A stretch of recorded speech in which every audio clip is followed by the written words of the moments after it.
Hey everyone, welcome back to the Nenni & Associates Executive Search channel. I'm Jim Schaefer and we're focused here on providing you with exclusive content for improving your hiring, interviewing, and recruiting strategies. And on today's video, we're going to cover this simple term of confident humility.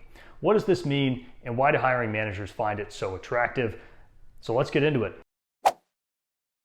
This is a trait that I found transcends time, culture, opportunity, industry. If you have this, it doesn't necessarily guarantee that you're going to get the job. You may make a lot of friends and you'll build some really strong relationships. You still got to clear the other gates. You still got to be qualified. It still has to be the right overall fit for you. But this is one through line, this confident humility that is going to be attractive to every hiring manager. And before we give an example of what confident humility is, it's important for us to evaluate what it's not, right? Somebody who, of course, is going to be overly arrogant, right? Somebody who has it all figured out. They know everything. When they run into an obstacle, when they run into a challenge, hey, I don't need your help. I got this. Any sort of help that they ask for, they see it as a sign of weakness, and they're just going to keep pushing and keep pushing and keep pushing, which is an attractive trait.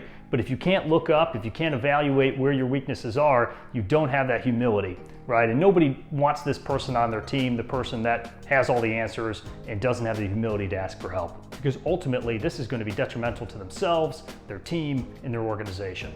And on the other end of the spectrum, you may have somebody who lacks confidence. When they're put in a position where they have to come up with a solution, they punt. They put their hands up and they say, well, maybe that's someone else's problem. They don't ask tough questions. They don't believe in themselves to come up with a solution. They don't want to put themselves on the line, so they just close their eyes and hope and pray that the problem goes away and everything just will resolve itself on its own.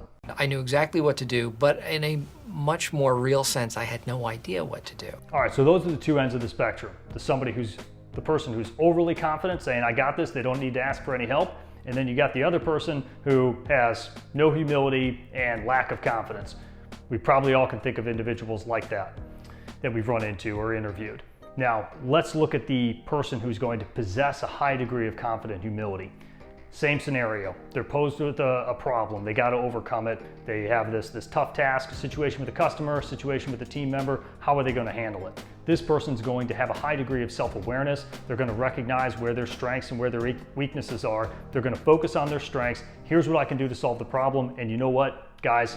I need help on this one. They're going to bring in other team members that are going to counterbalance their weaknesses rather. They're going to be able to bring them in. They're going to create a cohesive team. They're going to create a plan. They're going to lead the plan, and they're going to execute and come up with a solution to the problem. So they have the humility to admit, hey, I don't know everything. They're going to bring in other team members, but they also have the confidence in their own strengths that this is what I'm going to be good at. They're leading the team. They're addressing what they need to get accomplished, and they're moving forward. So the next time that a hiring manager asks you in an interview, hey, tell me about a time when you had to overcome a problem. Tell me about a time when you had to deal with a difficult customer. Remember to frame your answer within the context of confident humility. All right, that's it for today's video. Hopefully you're getting value out of this content. And if you are, go ahead, hit the like button, hit the subscribe button. And until next time, I'm Jim Schaefer, and we'll catch you on the next video.